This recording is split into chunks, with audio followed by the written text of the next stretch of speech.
Hello students, இந்த சென்டென்ஸை கவனிங்க. ராதா கீதா இருவரும் இங்கே வருவதில்லை. இந்த சென்டென்ஸை நார்மலாக சிம்பிள் ப்ரெசன்டென்ஸில் நாம் எப்படி சொல்லுவோம் அப்படின்னா, Radha and Geetha don't come here அப்படின்னு சொல்லுவோம். ஆனால் official documents, official letters and official இமெயில்ஸில் இதே சென்டென்ஸுக்கு நைதர் நார் அப்படிங்கிற வேர்டு பயன்படுத்துவாங்க. இந்த வேர்டை பிரிட்டிஷ் இங்கிலீஷில் நைதர் அப்படின்னு சொல்லணும், அமெரிக்கன் இங்கிலீஷில் நீதர் அப்படின்னு சொல்லணும். இப்போது இந்த நைதர் நார் அப்படிங்கிற word official documents, official letters and official இமெயில்ஸில் அதிகமாக பயன்படுத்தப்படுவதால் காம்படிட்டிவ் எக்ஸாம்ஸ் அண்ட் ப்ரைவேட் இன்டர்வியூஸில் இந்த நைதர் நார் அப்படிங்கிற வேர்டு ஒரு சென்டென்ஸில் உங்களுக்கு சரியாக பயன்படுத்த தெரிகிறதா என்று செக் பண்ணுவார்கள். ஓகே, இப்போது இந்த ஃப்ரேஸில் நைதர் அப்படிங்கிற வேர்டு என்ன மீனிங்கை குறிக்கும் அப்படின்னா, இரண்டு நபர்களும் இல்லை அப்படிங்கிறத குறிக்கும், அல்லது இரண்டு பொருட்களும் இல்லை அப்படிங்கிறத குறிக்கும். இதே ஃப்ரேஸில் இந்த நார் அப்படிங்கிற வேர்டு அந்த இரண்டு நபர்களையும் அல்லது அந்த இரண்டு பொருட்களையும் இணைக்கக்கூடிய கன்ஜங்ஷன். ஓகே, இதில் ஃபர்ஸ்ட் நீங்கள் என்ன கற்றுக்கிடணும் அப்படின்னா, சப்ஜெக்ட் வேர்ப் அக்ரிமெண்ட். ஃபர்ஸ்ட் இந்த சப்ஜெக்ட் வேர்ப் அக்ரிமெண்ட்டை நீங்கள் சிம்பிள் ப்ரெசன்டென்ஸில் கற்றுக்கிட்டீங்க அப்படின்னா மற்ற டென்சஸில் உங்களுக்கு ஈஸியாக அண்டர்ஸ்டாண்ட் ஆகிடும். ஓகே, மொத்தம் இதில் 2 சென்டென்ஸ் ஸ்ட்ரக்சர்ஸ் இருக்குது. அதில் ஃபர்ஸ்ட் சென்டென்ஸ் ஸ்ட்ரக்சருக்கு இப்போது ஒரு 10 எக்ஸாம்பிள் சென்டென்சஸ் பார்க்கலாம் வாங்க. ஓகே, ஃபர்ஸ்ட் சென்டென்ஸ் பாருங்கள். ராதா கீதா இருவரும் இங்கே வருவதில்லை. ஃபர்ஸ்ட் சப்ஜெக்ட் பாருங்க, 2 நபர்கள் இருப்பாங்க, ராதா கீதா. ஓகே, இவங்களை ஃபர்ஸ்ட் எப்படி சொல்லணும் அப்படின்னா, நைதர் நார் அப்படிங்கிற ஃப்ரேஸை பயன்படுத்தி இந்த 2 நபர்களை எப்படி சொல்லணும் அப்படின்னா, நைதர் ராதா நார் கீதா. ஓகே, இந்த சென்டென்ஸோட மீனிங் என்ன அப்படின்னா, நைதர் அப்படிங்கிறது இந்த சென்டென்ஸில் குறிப்பிடப்பட்டுள்ள 2 நபர்களும் இல்லை அப்படிங்கிறத குறிக்கும். அதே சென்டென்ஸில் உள்ள நார் அப்படிங்கிற வேர்டு எதை குறிக்கும் அப்படின்னா, அந்த 2 நபர்களையும் இணைக்கக்கூடிய கன்ஜங்ஷன். ஓகே, இப்போது இந்த சென்டென்ஸில் வேர்ப் என்ன அப்படிங்கிறத பார்க்கணும். தமிழ் சென்டென்ஸில் பாருங்கள், லாஸ்ட்டில் பாருங்கள் வருவதில்லை அப்படின்னு இருக்கும். இதுதான் இந்த சென்டென்ஸுடைய வேர்ப். ஓகே, இது என்ன மீனிங்கில் இருக்குது? நெகட்டிவ் மீனிங்கில் இருக்குது. அதாவது வருவதில்லை அப்படிங்கிற நெகட்டிவ் மீனிங்கில் இருக்குது. ஆனால் இங்கிலீஷ் சென்டென்ஸில் இந்த நைதர் அப்படிங்கிற வேர்டு பயன்படுத்திட்டாலே அந்த வேர்டு 2 நபர்களும் இல்லை அப்படிங்கிற நெகட்டிவ் மீனிங்கை குறிக்கும். அதனால் இங்கே நீங்கள் இங்கிலீஷில் என்ன வேர்ப் பயன்படுத்தணும் அப்படின்னா, பாசிட்டிவ் ஃபார்மில் உள்ள வேர்ப் தான் பயன்படுத்தணும். இந்த சென்டென்ஸில் வேர்ப் பாசிட்டிவ் ஃபார்மில் இருந்தாலும் இதை நெகட்டிவ் மீனிங் தரும். ஏனென்றால் நைதர் அப்படிங்கிற வேர்டு பயன்படுத்தியிருக்கிறதுனால இந்த நைதர் அப்படிங்கிறது 2 நபர்களும் இல்லை அப்படிங்கிற நெகட்டிவ் மீனிங்கை குறிக்கும். அடுத்து இந்த சென்டென்ஸில் வேர்ப் பயன்படுத்தும் போது நீங்கள் என்ன கவனிக்கணும் அப்படின்னா, 2 சப்ஜெக்ட் இருக்குது. அதாவது ராதா அண்ட் கீதா, 2 நபர்கள் இருக்கிறாங்க. ராதா அண்ட் கீதா இந்த மாதிரி 2 சப்ஜெக்ட்ஸ் இருந்தாலும் நீங்கள் இந்த நார் அப்படிங்கிற கன்ஜங்ஷன் அப்புறம் உள்ள சப்ஜெக்ட் என்ன அப்படிங்கிறத மட்டும்தான் நீங்கள் பார்க்கணும். அதற்கு முன்னாடி உள்ள சப்ஜெக்டை நீங்கள் கணக்கில் எடுத்துக்கொள்ளக்கூடாது. ஓகே, இப்போது நார்மலாக சிம்பிள் ப்ரெசன்டென்ஸில் கீதா வருகிறாள் அப்படிங்கிறத எப்படி சொல்லுவோம்? கீதா கம் அப்படின்னு சொல்ல மாட்டோம், கீதா கம்ஸ் அப்படின்னு தான் சொல்லுவோம். அதே ரூல் இங்கேயும் ஃபாலோ பண்ணணும். அப்போது நைதர் ராதா நார் கீதா, இதற்கப்புறம் என்ன வேர்ப் யூஸ் பண்ணணும்? அந்த வேர்போட எஸ் சேர்த்து தான் பயன்படுத்தணும். அப்போது கம்ஸ். அடுத்து எங்கே வருவதில்லை? அந்த தமிழ் சென்டென்ஸில் மேலே பாருங்கள், இங்கே. அப்போது ஹியர். அப்போது இந்த சென்டென்ஸோட மீனிங் என்ன? ராதா கீதா இருவரும் இங்கே வருவதில்லை. இப்போது அடுத்தடுத்த சென்டென்சஸ் பார்க்கும்போது உங்களுக்கு ஈஸியாக புரியும். இப்போது நாம் ஃபர்ஸ்ட் சென்டென்ஸ் ஸ்ட்ரக்சர் தான் பார்த்துட்ருக்கோம். அடுத்து செகண்ட் சென்டென்ஸ் ஸ்ட்ரக்சர் இதை விட கொஞ்சம் வித்தியாசமாக இருக்கும். அதனால் இதை நீங்கள் நல்லா புரிஞ்சுக்கோங்க. ஓகே, இப்போது இந்த ஃபர்ஸ்ட் சென்டென்ஸ் ஸ்ட்ரக்சருக்கு இன்னும் ஒரு 10 எக்ஸாம்பிள் சென்டென்சஸ் பார்க்கலாம் வாங்க. அடுத்த சென்டென்ஸ் பாருங்கள். ரமேஷ் சுரேஷ் இருவருக்கும் பதில் தெரியாது. ஓகே, ஃபர்ஸ்ட் ரமேஷ் சுரேஷ், இது எப்படி சொல்லணும்? நைதர் ரமேஷ் நார் சுரேஷ். ஓகே, அடுத்து வந்து இந்த சென்டென்ஸ்ல வந்து verb பயன்படுத்தணும். verb பயன்படுத்தும் போது நீங்க என்ன கவனிக்கணும்? இந்த நார் அப்படிங்கிற கன்ஜங்ஷனுக்கு அப்புறம் என்ன சப்ஜெக்ட் இருக்கு அதை மட்டும் தான் நீங்க பார்க்கணும். அப்போ சுரேஷ், சுரேஷ் அப்படிங்கிறது வந்து சிங்குலர். அப்போ வேர்போட எஸ் சேர்க்கணும். இந்த சென்டென்ஸ்ல வேர்ப் என்ன? தமிழ் சென்டென்ஸ்ல லாஸ்ட்ல பாருங்க, தெரியாது அப்படின்னு இருக்கும். அப்போ நோஸ், நைதர் ரமேஷ் நார் சுரேஷ் நோஸ். ரமேஷ் சுரேஷ் இருவருக்கும் பதில் தெரியாது. ஓகே, அடுத்த சென்டென்ஸ் பாருங்க. ரவி மற்றும் கவி இருவரும் விளையாடுவதில்லை. அப்போ நைதர் ரவி நார் கவி பிளாங்க். இந்த சென்டென்ஸ்ல உள்ள வேர்ப் என்ன? தமிழ்ல லாஸ்ட்ல பாருங்க, விளையாடுவதில்லை. அப்போ இந்த சென்டென்ஸுக்கு வந்து பிளே அப்படிங்கிற வேர்ப் யூஸ் பண்ணணுமா அல்லது பிளேஸ் அப்படிங்கிற வேர்ப் வந்து யூஸ் பண்ணணுமா? இந்த மாதிரி தான் உங்களுக்கு காம்படிட்டிவ் எக்ஸாம்ஸ்ல வந்து கேட்பாங்க. ஓகே, அப்போ என்ன நீங்க கவனிக்கணும் இந்த சென்டென்ஸ்ல? இந்த நார் அப்படிங்கிற கன்ஜங்ஷனுக்கு அப்புறம் என்ன சப்ஜெக்ட் இருக்கு அப்படிங்கிறத மட்டும்தான் நீங்க பார்க்கணும். அப்போ கவி அப்படிங்கிறது தான் இருக்கு, அது வந்து சிங்குலர். அப்போ பிளேஸ் அப்படிங்கிற வேர்ப் தான் கரெக்ட். ஓகே, அடுத்த சென்டென்ஸ் பாருங்க. பூஜா மற்றும் ராஜா இருவரும் பாடுவதில்லை. ஓகே, ஃபர்ஸ்ட் வந்து நைத பூஜா நார் ராஜா. ஓகே, அடுத்து வந்து இந்த சென்டென்ஸ்ல உள்ள வேர்ப் என்ன? தமிழ் சென்டென்ஸ்ல லாஸ்ட்ல பாருங்க, பாடுவதில்லை. அப்போ சிங்ஸ். நைத பூஜா நார் ராஜா சிங்ஸ். ஓகே, அடுத்த சென்டென்ஸ் பாருங்க. ரம்யா மற்றும் ராதிகா இருவருக்கும் காஃபி பிடிக்காது. ஃபர்ஸ்ட் வந்து நைதர் ரம்யா நார் ராதிகா. அடுத்து வந்து இந்த சென்டென்ஸ்ல வேர்ப் என்ன? தமிழ் சென்டென்ஸ்ல லாஸ்ட்ல பாருங்க, காஃபி பிடிக்காது. அப்போ லைக்ஸ் காஃபி. ஓகே, அடுத்த சென்டென்ஸ் பாருங்க. ஆசிரியரும் மாணவர்களும் வகுப்பிற்கு வருவதில்லை. இந்த சென்டென்ஸ்ல உள்ள சப்ஜெக்ட்ஸை வந்து நல்லா கவனிங்க. ஃபர்ஸ்ட் சப்ஜெக்ட் யாரு? ஆசிரியரும். அப்போ ஆசிரியரும் அப்படிங்கிறது வந்து டீச்சர் வந்து ஒரு ஆள். அடுத்த சப்ஜெக்ட் பாருங்க, மாணவர்களும். மாணவர்களும் அப்படிங்கிறது வந்து ப்ளூரல், அதாவது ஒன்றுக்கு மேற்பட்ட மாணவர்களை குறிக்கிறது. அப்போ நைதர் த டீச்சர் நார் த ஸ்டூடெண்ட்ஸ். இதுக்கப்புறம் இந்த சென்டென்ஸோட வேர்ப் என்னவோ அதை பயன்படுத்தணும். இந்த வேர்ப் பயன்படுத்துறதுக்கு முன்னாடி என்ன பார்க்கணும்? சப்ஜெக்ட் என்ன அப்படிங்கிறத பார்க்கணும். அதாவது இந்த சென்டென்ஸ்ல நல்லா கவனிங்க.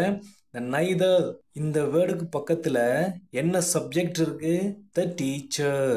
இது வந்து நமக்கு தேவையில்லை. அதுக்கடுத்து வந்து இந்த நார் அப்படிங்கிற கன்ஜங்ஷனுக்கு அப்புறம் என்ன சப்ஜெக்ட் இருக்கு? The students. இதை மட்டும்தான் நீங்க கவனிக்கணும். அப்போ த ஸ்டூடெண்ட்ஸ் அப்படிங்கிறது வந்து ப்ளூரல்ல இருக்கு. இப்போ நார்மலா சிம்பிள் ப்ரெசன்டென்ஸ்ல மாணவர்கள் வருகிறார்கள் அப்படின்னா எப்படி சொல்லுவோம்? த ஸ்டூடெண்ட்ஸ் கம் அப்படின்னு தான் சொல்லுவோம். அதாவது தே கம். இப்போ சப்ஜெக்ட் வந்து ப்ளூரலா இருந்தா இந்த வேர்போட நம்ம எஸ் சேர்க்க மாட்டோம். அதே ரூல் வந்து இங்கேயும் ஃபாலோ பண்ணணும். இந்த நார் அப்படிங்கிற கன்ஜங்ஷனுக்கு அப்புறம் உள்ள சப்ஜெக்ட் வந்து த ஸ்டூடெண்ட்ஸ் அப்படின்னு ப்ளூரல் சப்ஜெக்டாக இருப்பதால் வேர்ப் வந்து கம் அப்படிங்கிற வேர்ப் மட்டும்தான் பயன்படுத்தணும். அப்போ எங்கே வருவதில்லை? வகுப்பிற்கு. அப்போ டு த கிளாஸ். ஓகே, அடுத்த சென்டென்ஸ் பாருங்க. ஆசிரியர்களும் மாணவரும் வகுப்பிற்கு வருவதில்லை. இந்த சென்டென்ஸ்ல பாருங்க, ஃபர்ஸ்ட் சப்ஜெக்ட் என்ன? ஆசிரியர்களும். ஆசிரியர்களும் அப்படின்னா ஒன்றுக்கு மேற்பட்டவர்கள். அடுத்த சப்ஜெக்ட் என்ன? மாணவரும். மாணவரும் அப்படின்னா ஒரே ஒரு மாணவர். அப்போ neither the teachers nor the student. இப்போ இந்த சென்டென்ஸ்ல வந்து neither அப்படிங்கிற வேர்டுக்கு பக்கத்துல என்ன சப்ஜெக்ட் இருக்கு? the teachers. இது வந்து ப்ளூரல். ஆனா இது வந்து நமக்கு தேவையில்லை. நமக்கு எது மட்டும்தான் தேவை? இந்த நார் அப்படிங்கிற கன்ஜங்ஷனுக்கு அப்புறம் உள்ள சப்ஜெக்ட் மட்டும்தான் தேவை. அது என்னவா இருக்கு? த ஸ்டூடெண்ட் அப்படின்னு சிங்குலர் சப்ஜெக்டாக இருக்கு. அப்போ இந்த சென்டென்ஸ்ல வந்து வேர்ப் பயன்படுத்தும் போது வேர்போட எஸ் சேர்க்கணும். அப்போ கம்ஸ். இங்கே வருவதில்லை, வகுப்பிற்கு. அப்போ டு த கிளாஸ். இப்போ இந்த ரெண்டு சென்டென்ஸுக்கும் உங்களுக்கு வித்தியாசம் புரிகிறதா? நல்லா பாருங்க. ஓகே, அடுத்த சென்டென்ஸ் பாருங்க. என் அப்பா என் அம்மா இருவரும் வீட்டில் இல்லை. ஓகே, ஃபர்ஸ்ட் வந்து என் அப்பா என் அம்மா. இது எப்படி சொல்றது? neither my father nor my mother. அடுத்து வந்து இந்த சென்டென்ஸ்ல வந்து வேர்ப் பயன்படுத்தும் போது என்ன சப்ஜெக்ட் மட்டும் தான் பார்க்கணும்? இந்த நார் அப்படிங்கிற கன்ஜங்ஷனுக்கு பக்கத்தில் உள்ள சப்ஜெக்ட் மட்டும் தான் பார்க்கணும். அப்போ மை மதர். நார்மலா என் அம்மா வீட்டில் இருக்கிறார். இது எப்படி சொல்லுவோம்? My mother is at home அப்படின்னு சொல்லுவோம். அப்போ இந்த சென்டென்ஸ்ல வந்து என்ன வேர்ப் பயன்படுத்தணும்? அதாவது இஸ் அப்படிங்கிற வேர்ப் வந்து கரெக்டா அல்லது ஆர் அப்படிங்கிற வேர்ப் வந்து கரெக்டா? இஸ் அப்படிங்கிற வேர்ப் தான் correct. neither my father nor my mother is at home. இந்த சென்டென்ஸோட மீனிங் என்ன? என் அப்பா என் அம்மா இருவரும் வீட்டில் இல்லை. ஓகே, அடுத்த சென்டென்ஸ் பாருங்க. டீ காஃபி இரண்டும் இல்லை. அப்போ neither tea nor coffee blank available. Okay, இப்போ இந்த சென்டென்ஸ்ல வந்து verb வந்து இஸ் அப்படிங்கிறத பயன்படுத்தணுமா அல்லது ஆர் அப்படிங்கிறத பயன்படுத்தணுமா? நமக்கு தேவையான சப்ஜெக்ட் வந்து காஃபி அப்படிங்கிறது தான். அப்போ காஃபி அப்படிங்கிறது வந்து சிங்குலர். அப்போ இஸ் அப்படிங்கிற வேர்ப் தான் பயன்படுத்தணும். அப்போ neither tea nor coffee is available அப்படின்னா என்ன மீனிங்? டீ காஃபி இரண்டும் இல்லை அப்படிங்கிற மீனிங். ஓகே, இதோட த ஃபர்ஸ்ட் சென்டென்ஸ் ஸ்ட்ரக்சர் வந்து முடிஞ்சிருச்சு. நெக்ஸ்ட் வந்து என்ன பார்க்க போறோம் அப்படின்னா த செகண்ட் சென்டென்ஸ் ஸ்ட்ரக்சர் என்ன அப்படிங்கிறத இப்போ பார்க்கலாம் வாங்க. இப்போ த செகண்ட் சென்டென்ஸ் ஸ்ட்ரக்சர் வந்து எப்படி இருக்கும் அப்படின்னா, இப்போ ஃபர்ஸ்ட்ல வந்து நம்ம என்ன பார்த்தோம்? ராதா கீதா இந்த மாதிரி இரண்டு சப்ஜெக்ட்ஸ் இருக்கும். ஆனால் இப்போ நம்ம பார்க்க போற த செகண்ட் சென்டென்ஸ் ஸ்ட்ரக்சர்ல வந்து இரண்டு சப்ஜெக்ட்ஸ் இருக்க மாட்டாங்க. இதுல யாராவது ஒரு ஆள் தான் இருப்பாங்க. எக்ஸாம்பிள், ராதா அப்படிங்கிற ஒரே ஒரு சப்ஜெக்ட் மட்டும்தான் இருக்கும். அதே மாதிரி பூஜா ராஜா இரண்டு பார்த்தோம் இல்லையா? இங்க வந்து யாராவது ஒரு ஆள் தான் இருப்பாங்க. எக்ஸாம்பிள் பூஜா. அதே மாதிரி என் அம்மாவும் அப்பாவும் அப்படின்னு பார்த்தோம் இல்லையா? இங்க வந்து யாராவது ஒரு ஆள் தான் இருப்பாங்க. எக்ஸாம்பிள் அம்மா. அப்போ சிம்பிளா சொல்லணும் அப்படின்னா த ஃபர்ஸ்ட் சென்டென்ஸ் ஸ்ட்ரக்சர்ல வந்து இரண்டு சப்ஜெக்ட்ஸ் இருப்பாங்க. ஆனா இங்க வந்து த செகண்ட் சென்டென்ஸ் ஸ்ட்ரக்சர்ல வந்து ஒரே ஒரு சப்ஜெக்ட் தான் இருக்கும். ஒரே ஒரு சப்ஜெக்ட் இருக்கும்போது அந்த சென்டென்ஸ் பேட்டர்னே அப்படியே டிஃப்ரெண்டா மாறும். ஓகே, இப்போ ரம்யா ராதிகா இருவருக்கும் காஃபி பிடிக்காது. இதை வந்து நம்ம ஏற்கனவே பார்த்தது. அதாவது த ஃபர்ஸ்ட் சென்டென்ஸ் ஸ்ட்ரக்சர்ல ஏற்கனவே நாம இந்த சென்டென்ஸை வந்து பார்த்தோம். அதாவது neither Ramya nor Radhika likes coffee. இது வந்து த ஃபர்ஸ்ட் சென்டென்ஸ் ஸ்ட்ரக்சர். இப்போ நம்ம பார்க்க போறது வந்து த செகண்ட் சென்டென்ஸ் ஸ்ட்ரக்சர். இது எப்படி இருக்குன்னு பாருங்க. ரம்யாவிற்கு டீ காஃபி இரண்டும் பிடிக்காது. இப்போ மேல உள்ள சென்டென்ஸ்ல பாருங்க, ரம்யா ராதிகா இந்த மாதிரி இரண்டு நபர்கள் இருப்பாங்க. ஆனா கீழே உள்ள சென்டென்ஸ்ல பாருங்க, ரம்யா அப்படின்னு ஒரே ஒரு ஆள் மட்டும் தான் இருக்கிறாங்க. ஆனால் மேல உள்ள சென்டென்ஸ்ல பாருங்க, காஃபி அப்படிங்கிற ஒரே ஒரு ஆப்ஜெக்ட் மட்டும்தான் இருக்கும். ஆனா கீழே உள்ள சென்டென்ஸ்ல பாருங்க, டீ காஃபி இந்த மாதிரி இரண்டு ஆப்ஜெக்ட்ஸ் இருக்கும். அடுத்தடுத்த சென்டென்சஸ் பார்க்கும்போது உங்களுக்கு ஈஸியா புரியும். ஓகே, இப்போ இந்த சென்டென்ஸை எப்படி மேக் பண்றது அப்படிங்கிறத பார்க்கலாம் வாங்க. ஃபர்ஸ்ட் வந்து ஒரே ஒரு சப்ஜெக்ட் மட்டும்தான் இருக்கு. அப்போ வந்து அந்த சென்டென்ஸ் பேட்டர்ன் வந்து மாறும். எப்படி மாறும் அப்படின்னா, ஃபர்ஸ்ட் வந்து ரம்யா அப்படிங்கிற சப்ஜெக்ட் வந்து வந்துடணும். அதுக்கப்புறம் வந்து வேர்ப் வரணும். வேர்ப் பண்ண அந்த சென்டென்ஸ்ல லாஸ்ட்ல பாருங்க பிடிக்காது அப்படின்னு இருக்கும். அப்போ லைக்ஸ். நார்மலா ரம்யா லைக்ஸ் அப்படின்னா ரம்யாவிற்கு பிடிக்கும் அப்படிங்கிற மீனிங் தான் தரும். ஆனா இந்த சென்டென்ஸ்ல வந்து அடுத்ததாக நான் வந்து நைதர் அப்படிங்கிற வேர்டை வந்து சேர்க்க போறேன். அப்போ ஒரு சென்டென்ஸ்ல வந்து நைதர் அப்படிங்கிற வேர்டை சேர்க்கும்போது அந்த வேர்ப் வந்து நெகட்டிவ் மீனிங் தரும். அதாவது அந்த வேர்ப் வந்து பார்ப்பதற்கு பாசிட்டிவாக இருந்தாலும் அந்த நைதர் அப்படிங்கிற ஒரே ஒரு வேர்டு சேர்க்கிறதுனால அந்த வேர்ப் வந்து நெகட்டிவ் மீனிங் தரும். ஓகே, அடுத்து வந்து நைதர் காஃபி நார் டீ. காஃபியும் இல்லை டீயும் இல்லை. அப்போ ரம்யா லைக்ஸ் நைதர் காஃபி நார் டீ. ரம்யாவிற்கு டீயும் பிடிக்காது காஃபியும் பிடிக்காது. ஓகே, அடுத்த சென்டென்ஸ் பாருங்க. என் தம்பி வாட்ஸ்அப் மற்றும் ஃபேஸ்புக் இரண்டும் பயன்படுத்துவதில்லை.